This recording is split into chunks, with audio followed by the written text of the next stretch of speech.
중국이 한국과의 치열한 대결을 앞두고 논란, 중국 대표팀이 한국 선수들의 약점을 짜부라릴 수 있을까? 여러분을 환영합니다. 우리의 유튜브 채널을 통해 다시 찾아보세요. 오늘 방송에서는 전 세계 축구 팬들의 주목을 받은 중국 대표팀과 한국 대표팀 간의 다가올 경기에 대해 함께 이야기하려 합니다. 이 중요한 국제 경기를 앞두고 중국은 자신에 대한 자신감을 보여줌으로써 팬들을 만족시키기 위해 충격적인 자신감 넘치는 발표를 했습니다. 우리는 어떤 이도 통제에서 벗어나게 하지 않을 것이라는 것, 손흥민만이 아니다. 이 발언은 세계 각지 축구 팬들 사이에서 논란과 우려를 일으키게 되었습니다. 한국 대표팀의 훈련을 통해 그들이 이번 대결에 대해 깊이 알아가고 정교하게 준비하며 상대를 굴복시키는 데 강한 결심을 하는 모습을 볼 수 있습니다. 이는 중국의 유명한 공격수인 우레이를 조금 불안하게 만들었습니다. 우레이는 한국 대표팀의 강력한 힘을 인정하고 곧 있을 대결에 대해 신중해하고 있습니다. 그러나 국제 축구 분석가들 대부분이 예상한 결말을 예상하였습니다. 한국이 강력하게 이기게 될 것이다. 그들은 한국의 강한 선수들과 강한 의지로 한국이 중국을 이길 충분한 능력이 있다고 믿습니다. 한국의 핵심 목표는 손흥민과 같은 핵심 선수들이 부상에 부딪히지 않도록 보장하는 것입니다. 매우 주목할 만한 점은 현재 한국 축구 선수들의 이적 시장이 아시아에서 이전에 없었던 높은 수준으로 지속적으로 상승하고 있다는 것입니다. 한국은 가장 비싼 이적료를 가진 두 명의 선수, 손흥민과 김민재를 가지고 있습니다. 이 선수들의 전체 가치는 1억 유로를 넘어서 중국 최고의 리그에서 모든 선수를 살 수 있는 수준입니다. 반면에 중국 대표팀은 세계 최고의 리그에서 플레이하는 선수들이 많지 않으며 한국과 비교하여 이적료가 높은 선수 명단에도 이름을 올리지 못했습니다. 손흥민, 김민재, 그리고 이강인은 중국이 특별히 주의를 기울여야 할 한국의 선두 주자들입니다. 중국 매체가 그들을 명확하게 인식하지 못하더라도 이 경기에 대한 중국 대표팀의 능력에 대한 우려는 더욱 복잡해집니다. 중국이 기술적인 면에서 한국 대표팀에 맞서지 못할 경우 더욱 강력한 플레이로 전략을 바꾸려는 소문이 돌고 있습니다. 중국의 팬들로부터 우려가 늘어나고 있지만 한국 대표팀은 이 경기에서의 치열한 도전을 아랑곳하지 않고 자신감을 가지고 준비하고 있습니다. 이 경기는 잠재적인 위협의 경고가 담겨 있어 아시아 최고의 두 팀 간의 전령이 될 것으로 예상되는 카리스마 넘치는 대결이 될 것입니다. 한국 축구대표팀은 단 한 경기로 북중미 월드컵 본선 진출에 합당함을 증명했습니다. 따라서 중국이 아무리 강하더라도 한국을 이기는 것은 거의 불가능합니다.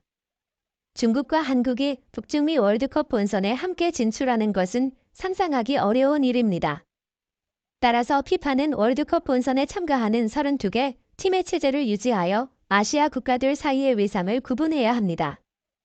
현재 세계 여러 매체들은 아시아 지역 북중미 월드컵 예선, 특히 한국이 참가하는 시조에 주목하고 있습니다.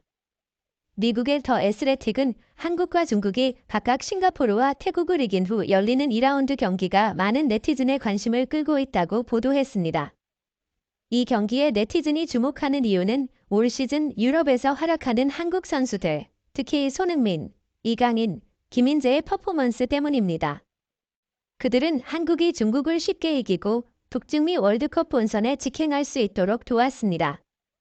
한편 중국 대표팀의 알렉산다르 얀코비치 감독은 현지 언론과의 인터뷰에서 현재 중국의 실력이 과거에 비해 크게 향상되었으며 한국과의 경기에서 1대0 승리를 할 수 있을 것이라고 자신감을 나타냈습니다.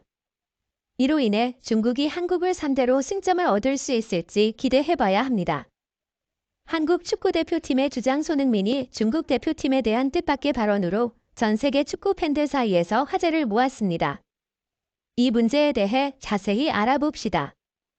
현재 프리미어리그에서 경기가 없는 상황에서 영국은 2026년 북중미 월드컵에 추가로 참가할 아시아 국가들에 더 많은 관심을 기울이고 있습니다. 더 가어디언은 한국 대표팀이 최근에 튀니지와 베트남을 각각 4대0, 6대0으로 이겼고 첫 예선 경기에서 싱가포르를 5대0으로 이긴 파괴적인 퍼포먼스를 간과할 수 없다고 보도했습니다. 실제로 한국이 맞붙은 팀들은 랭킹이 낮고 약한 팀들로 여겨졌습니다. 하지만 이렇게 높은 점수 차로 연속 승리를 거두는 것은 강팀이라 할지라도 쉽지 않은 일입니다. 많은 전문가들이 한국 대표팀의 강력함에 놀라고 있으며 그 중에서도 다니엘 테일러는 현재 한국 대표팀이 유럽의 강팀들과 경쟁할 수 있으며 단지 월드컵 예선이 아니라 내년 1월 아시안컵에도 준비가 되어 있다고 주장했습니다.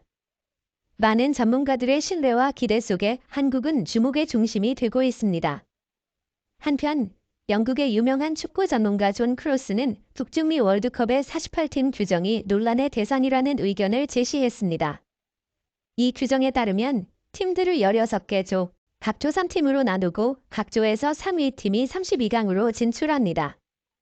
그는 이 규정이 각국 간의 실력 차이를 구분하는 데 방해가 될 수 있으며 원치 않은 변수들을 많이 만들어낼 수 있다고 주장했습니다.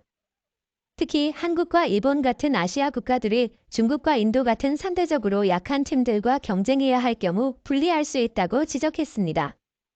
또한 중국 선수들의 공격적인 플레이 스타일이 경기에 예상치 못한 변수로 작용할 수 있다고 덧붙였습니다. 따라서 크로스는 피파가 기존의 32팀 규정을 유지해야 한다고 생각합니다. 레디트과 위보 같은 큰 온라인 포럼에서도 한국 대표팀에 대한 특별한 관심이 드러나고 있으며 한국이 강한 팀이며 팬들이 그들을 응원해야 한다는 의견이 많습니다. 많은 이들이 예상하기를 한국이 곧 있을 중국과의 경기에서 쉽게 승리할 것이라고 전망하고 있습니다. 영국의 데이비드 온스타인은 선수들의 건강 상태 관리와 부상 방지가 매우 중요하다고 강조했습니다. 이는 프리미어리그에서 긴 시즌을 치른 손흥민에게 특히 해당되는 사항입니다. 온스타인은 또한 월드컵 예선전을 앞두고 한국 선수들의 컨디션 유지와 집중력 유지의 중요성에 대해서도 언급했습니다. 한편 전 세계 축구 팬들은 한국 축구 대표팀의 발전을 감탄하며 지켜보고 있습니다. 특히 유럽 리그에서 활약하는 손흥민, 이강인, 김민재와 같은 선수들이 주목받고 있으며 이들의 재능과 가남이 한국이 아시아에서 가장 강한 팀 중 하나이며 심지어 전 세계적인 경쟁에서도 쟁쟁한 상대임을 증명하고 있습니다. 그러나 일부 전문가들은 한국이 자만하지 말고 게임 스타일을 지속적으로 개선해야 한다고 경고하고 있습니다.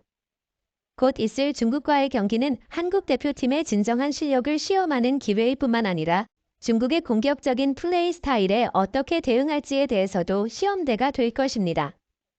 이 경기는 큰 도전이 될 것이지만 동시에 한국이 국제 무대에서 그들의 실력과 정실력을 증명할 수 있는 기회가 될 것입니다.